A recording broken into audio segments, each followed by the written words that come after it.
Okay, let's unpack this.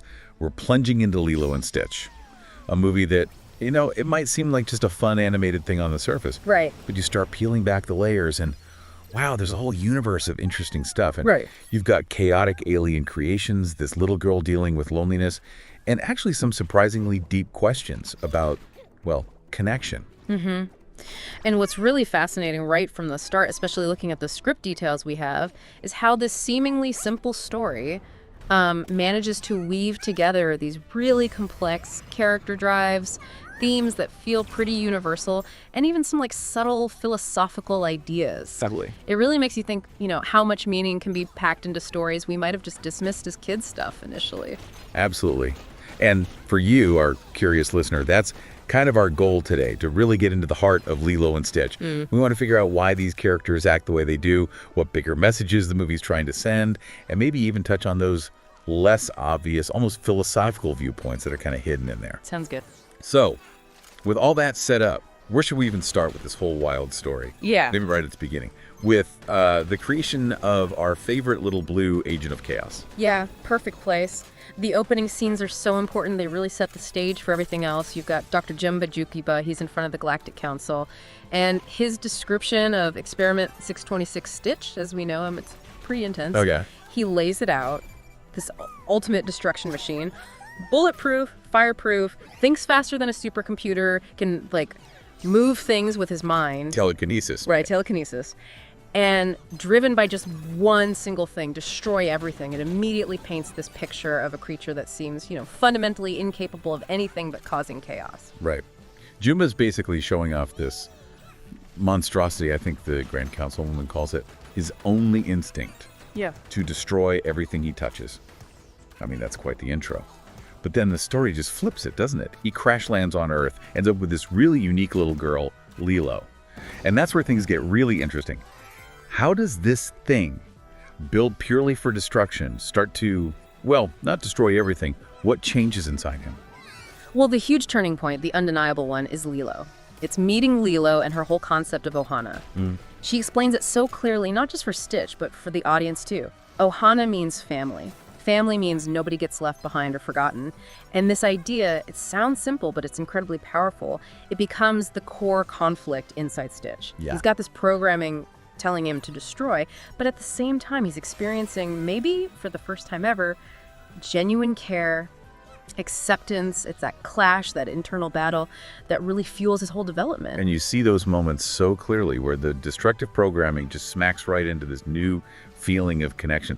Like his reaction when Lilo reads The Ugly Duckling, a story all about being lonely and wanting to belong.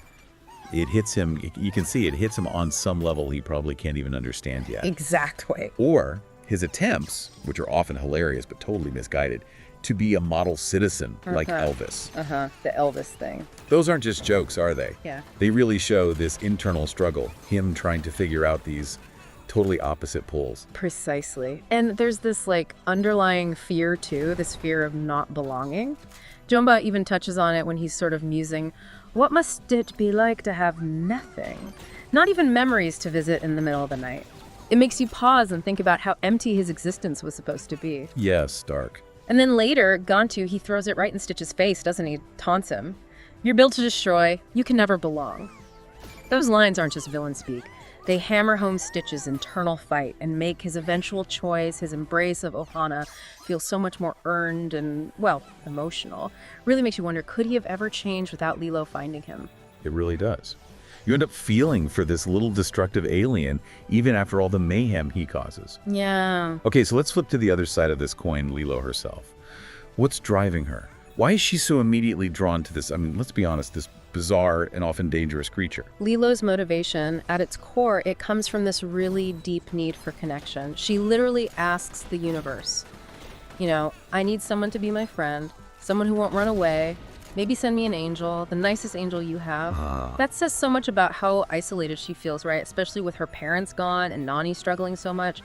It just points to that really basic human need for like unconditional acceptance, something she's clearly not getting from the other kids. Yeah, definitely not. Her attachment to Pudge the fish, feeding him sandwiches, even her whole world with Scrump, her doll, it all points to this deep desire for companionship and just being understood. Exactly. She bites Myrtle Edmonds. She thinks Pudge controls the weather.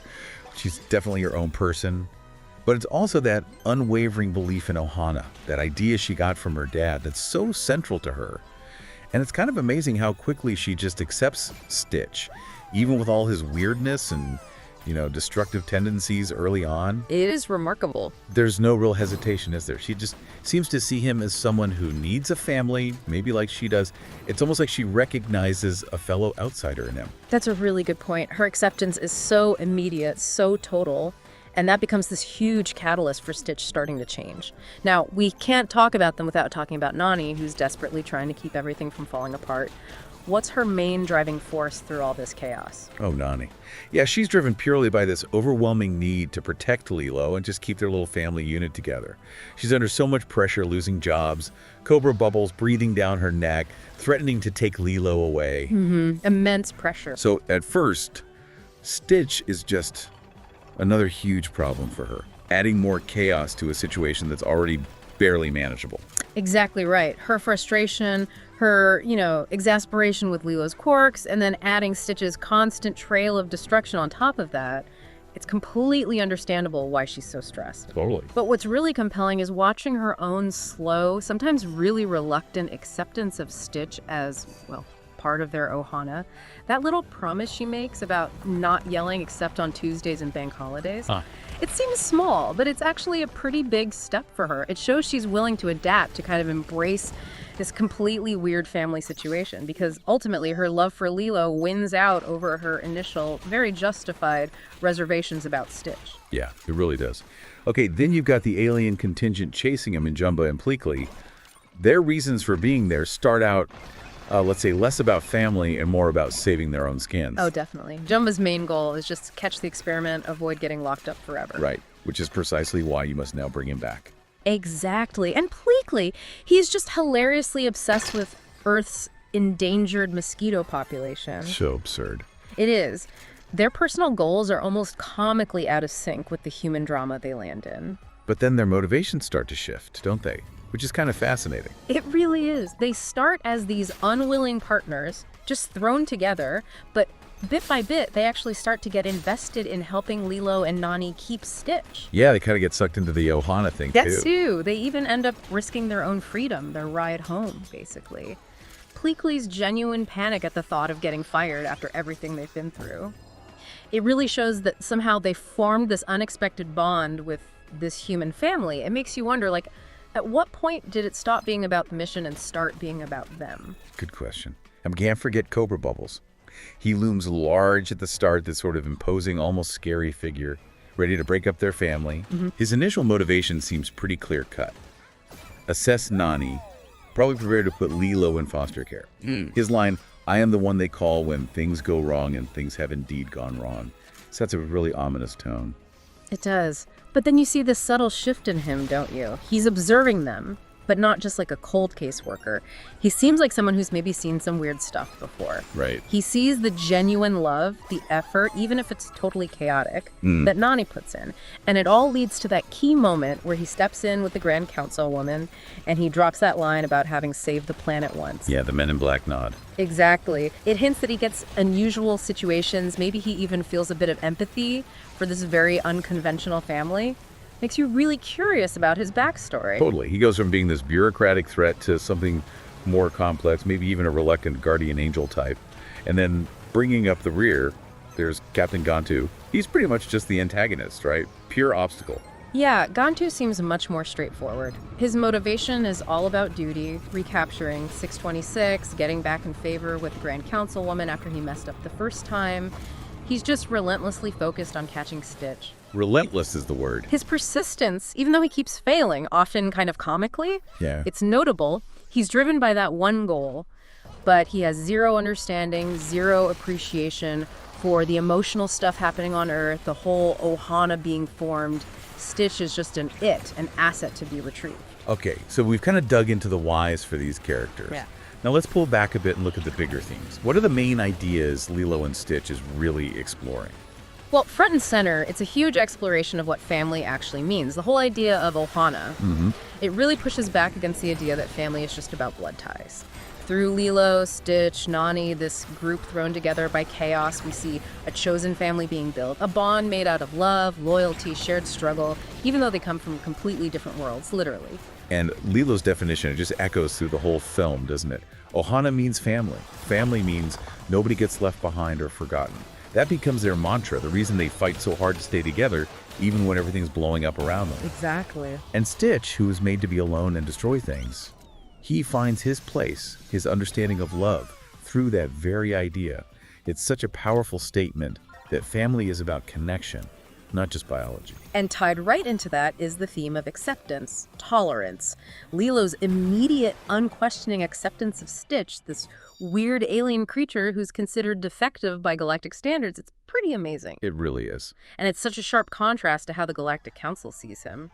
Just a monster that needs to be destroyed or locked away.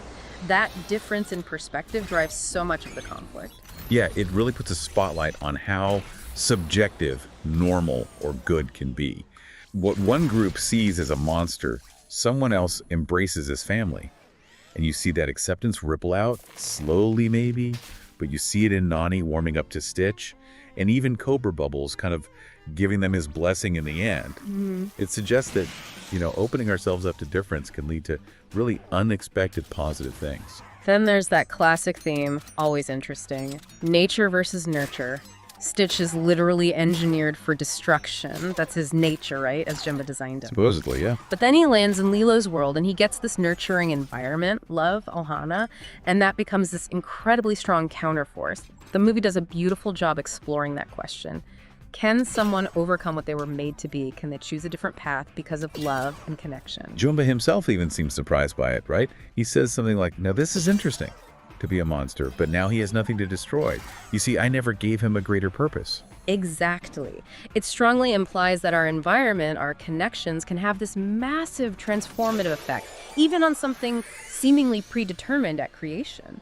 Makes you think about our own lives, how much our nature is shaped by our nurture. Definitely food for thought. And ultimately, wrapping all these together, the movie really celebrates the power of love and connection as like the ultimate agents of change. Lilo's relentless love and belief in Stitch.